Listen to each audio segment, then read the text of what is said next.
Welcome into After Carmen here at the Rose Bowl, where Ohio State just capped off a 41-21 victory over Oregon.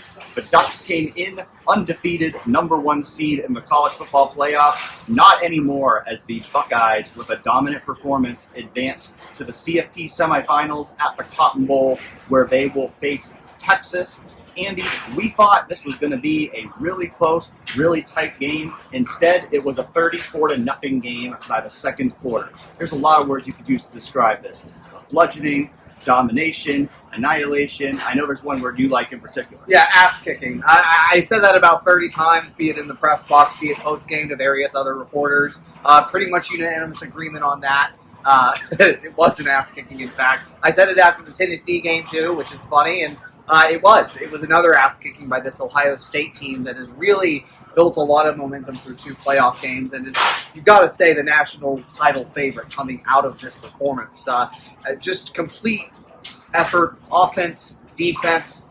Both sides of the ball were clicking on all cylinders in this one, and there's not too much praise you can loft at Ohio State after a victory like that. Yeah, I said it coming into this game. I thought whoever won this game was going to be the national championship favorite. I certainly feel that now after seeing Ohio State beat the team that I thought, outside of Ohio State playing at its best, was the best team in this field. I mean, they're still going to have to win 2 more games to win it all. You're going to have a tough game against Texas in the semifinals, then you're going to either have to beat Georgia, Notre Dame, or Penn State in the national championship game if you're going to get it done. But I thought this was going to be the toughest hurdle, and it didn't end up being tough at all, as the Buckeyes really just controlled this game.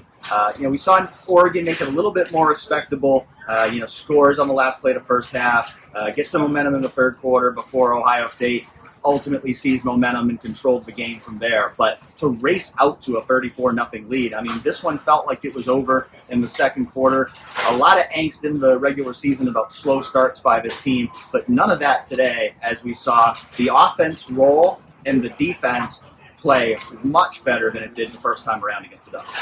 Absolutely. I think you have to start with Jeremiah Smith in this game. And he had mentioned earlier in the year that he was unsatisfied because in high school he felt like he could just take control of games and as many records as he was setting, as much as he was doing for Ohio State early on in this season and all that he's accomplished. This was the best performance yet. And he made 3 or 4 catches that your jaw just drops on. It's like, did he catch that? Yeah, he did. It's Jeremiah, F it, 4 down there somewhere. That was today, but far from the only player who had a stupendous game. And I mean, as TreVeyon Henderson breaks off a 66-yard touchdown run, the longest run by an Ohio State player in a Rose Bowl, and there's been a lot of Rose Bowl games played by Ohio State, to go up 31-0. It was just utter disbelief from both of us, I think, in the press box. We both picked Ohio State to win, but win close. We definitely did not expect what happened in this game, and it just shows where this team has gotten, the next level it's gone to after that Michigan loss. Just to go back to Jeremiah for a minute, I had said it in our last call piece that we write for 11 Warriors before each game. I said I felt like today was the kind of day where if Jeremiah went out and had another big game, he could really stamp himself as the face of college football going into 2025. Travis Hunter's not playing college football anymore. Ashton Jeanty's not playing college football anymore. Shedeur Sanders, Cam Ward, Dylan Gabriel after today. All those guys' college football's careers are over. College football needs a new face now in this new calendar year of 2025. And I think Jeremiah Smith just put his stamp on being that guy with the performance he had out here today. I mean, we're going to be laughing about it, I think, the next week as we preview that Ohio State-Texas game about the fact that Texas's Colin Simmons won the National Freshman of the Year award over Jeremiah Smith. You come out of today, Jeremiah Smith, I mean, I think he's unequivocally the best freshman in college football. I think he's the best receiver in college football. He might be the best player in college football. And there was a lot of talent out there in that field today, but there was no doubt who the best player on that field was, and it was number 4. 100%. He won the Offensive Rose Bowl MVP to show it. And I think unquestionably, if he's not already the best player, will be going into next year. You give a guy like that, and his work ethic has been raved about as much by the coaches as his production and how different he just looks. You don't see freshmen physically sculpted like Jeremiah Smith. The way he's attacked the weight room, was the first freshman ever named an Iron Buckeye this offseason.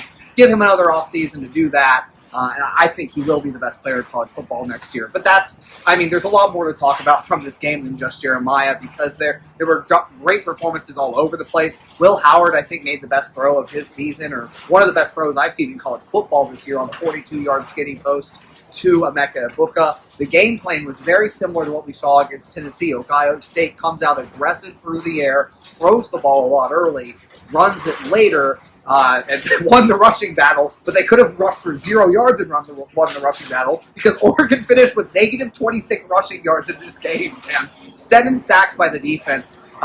It's hard to even pick a place to start on the defense either. You have Jack Sawyer had 2 sacks and 3 pass breakups. Cody Simon was all over the place in this game. 11 tackles, 13 tackles for loss, a sack and a pass breakup for him. I don't think he had 13 tackles for loss. My bad. 3 was what I meant to say. Yeah, that 3 really good game. that would have been something historic. But yes, either way, a lot of great performances. And I guess who's the next guy you want to mention there?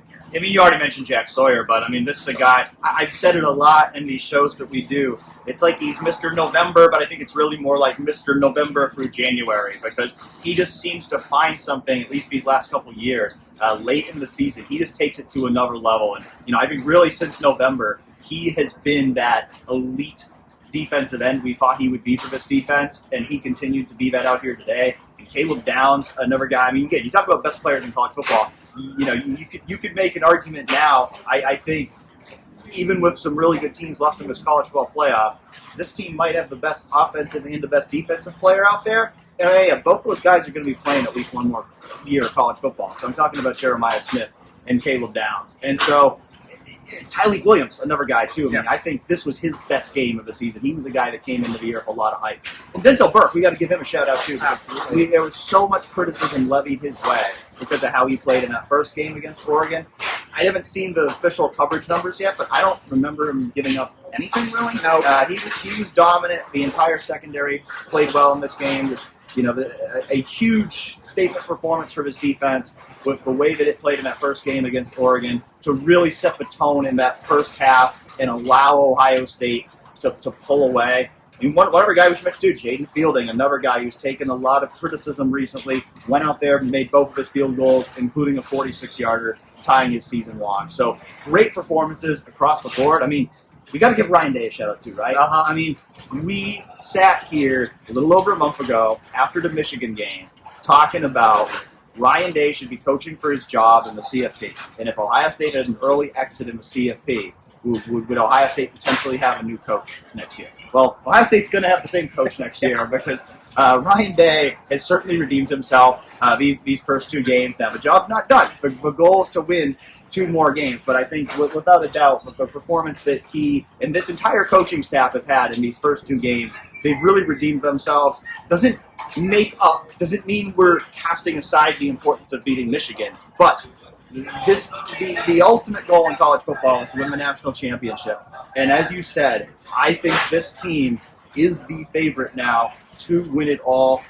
Another big game coming up now against a Texas team who's a good team, but has also not really beaten anybody this year and really came close to losing to Arizona State. And so that's not to, overlook this next game coming up for the Buckeyes. Certainly going to be a lot of storylines in that one. Quinn Ewers versus Ohio State, of course, I think is going to be one that gets a lot of attention. But I come out of this game saying, man, if they can play like that for 2 more games, this team's going to win it all. I think I said it afterward, too.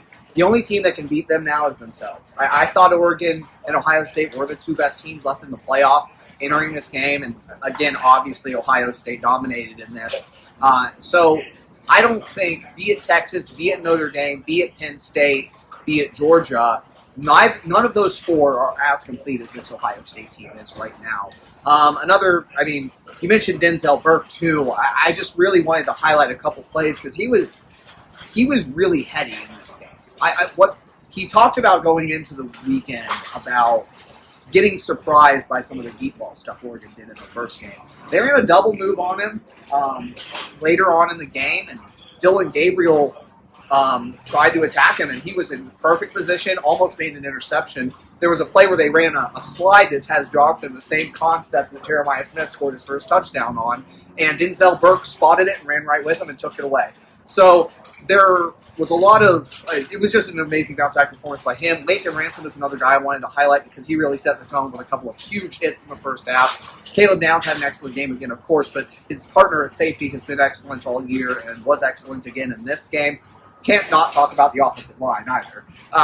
Pass protection was awesome early on.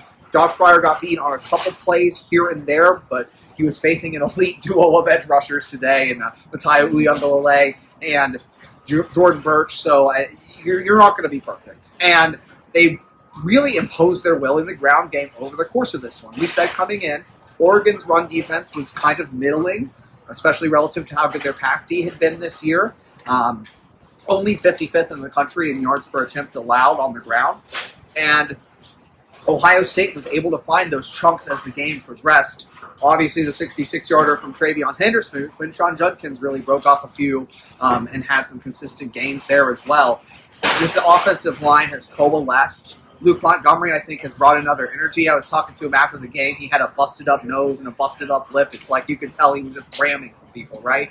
And he might have whiffed on a few blocks too, but hey, he's learning and growing. And you talk about this coaching staff. No coach on this coaching staff has taken more flack over the last year than Justin Fry, and he's done a hell of a job developing.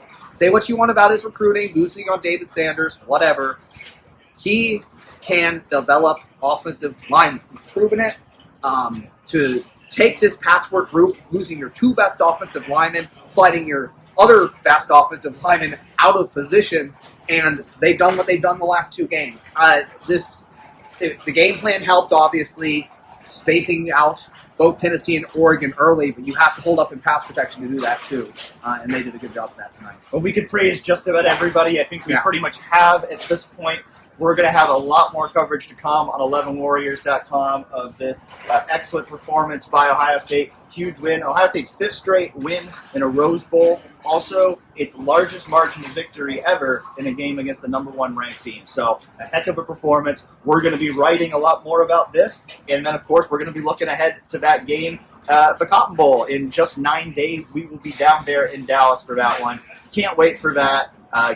Excited that we get to continue this ride for at least one more game. It's been certainly a fun ride so far in this college football playoff, and it's going to be fun to see it continue to unfold against the Longhorns in 9 days. So thanks for joining us for another episode of After Carmen, and we'll catch you next time.